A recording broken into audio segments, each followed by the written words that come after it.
There we go, recording. Howdy, everyone. Just another quick little portfolio update. A lot of red, as you will have seen by the thumbnail of this video.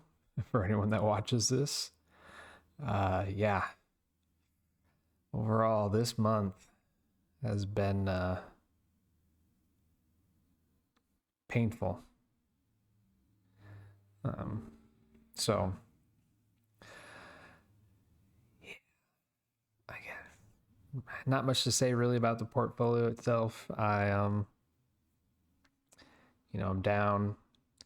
I invested some money, purchased some stocks a couple weeks ago. Market fell, which is not a fun feeling. I know it's supposed to happen, but considering I just this year recently started actively investing again, it's a hurt. Don't feel good. That's all I can really say. It does not feel good. Yeah. Especially General Mills, man. I bought General Mills at the wrong time. So here's my current return on investment, down 38% with General Mills. Gosh, that hurts. But what I did do today is I went through the effort to go to Fidelity. Sorry, my nose is dripping a little. I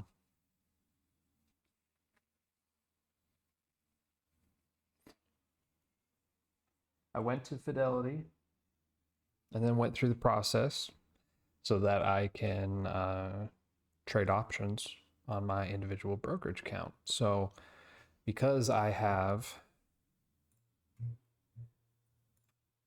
106.2 shares basically of General Mills, I plan on writing some covered calls, seeing how that goes. I want to give that a try for a little bit. I think just with the macro stuff going on in the world, the economy, I don't really see them exploding in price. General Mills, that is. So this is where I want to and General Mills is in my individual brokerage account. I want to just experiment. I think this is a good opportunity for me to experiment with writing options. Using that, I'll be doing covered calls since I own the stock, and if the price of the stock goes above the strike price, then I have to sell them. But I get premium for writing those options if someone, I should say, buys the option. They'll pay me a premium for those options. Then again, if the price of General Mills exceeds the stock price and the buyer exercises, I have to sell the stocks. If the price of General Mills is not above the strike price, then I get to keep the stocks. That's the basics of a covered call. So I'll get the premium and I'll get to keep the stocks if the price doesn't go above the strike, and I can just do that again and again and again. Depending on how that goes, I will not. Well, yeah, I'm fairly certain I will not be putting that premium money back into General Mills.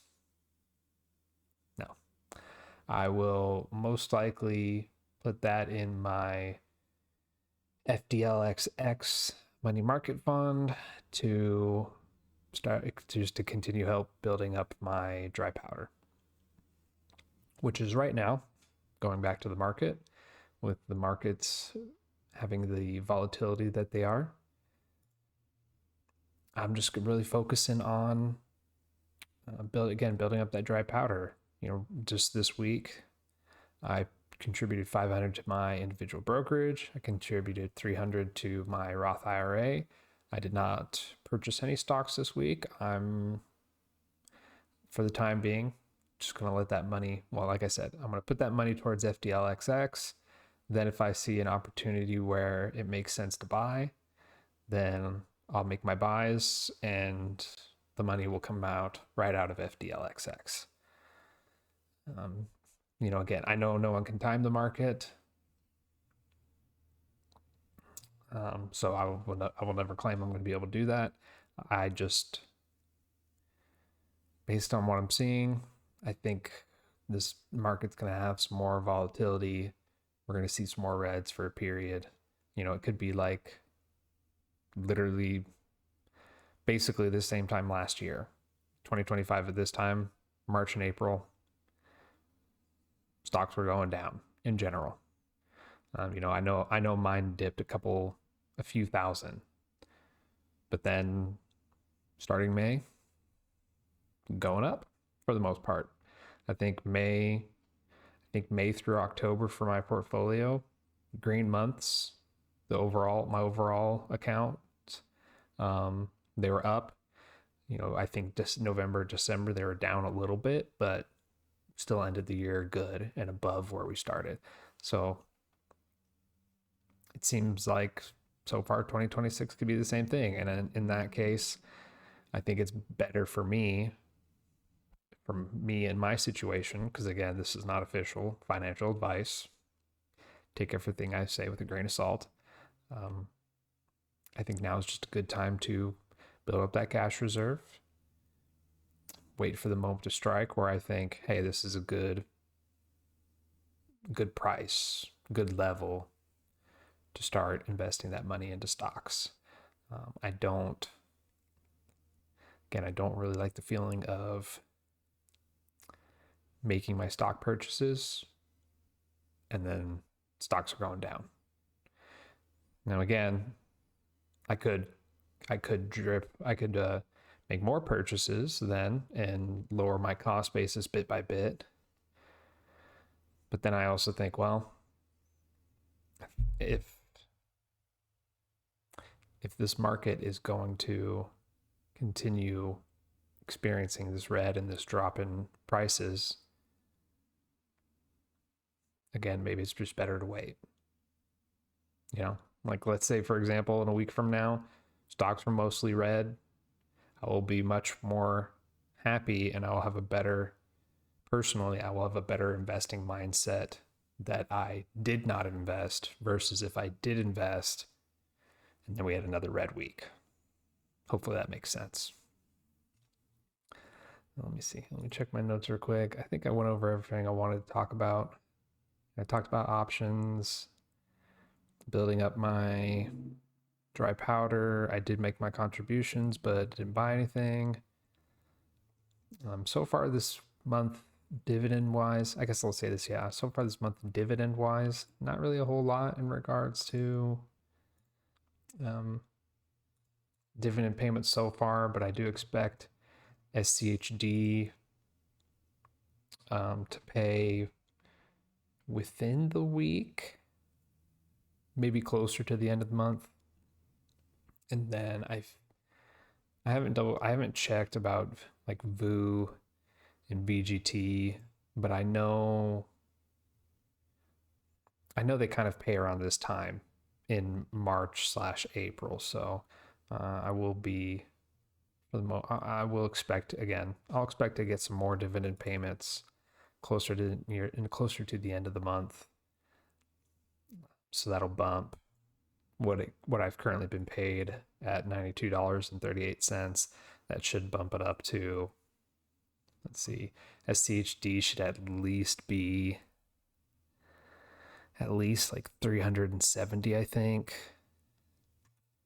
So that'll bump it up. Just that alone will bump it up to almost 500 for the month.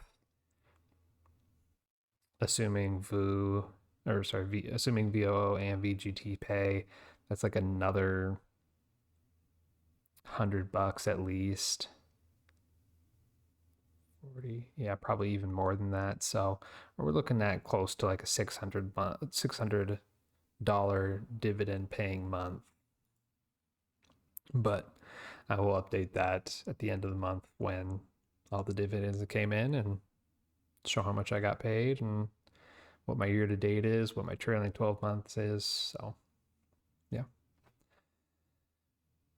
that's it. If you watched this far, hope your investing journey is going well. Let me know what you're doing. Talk to you later.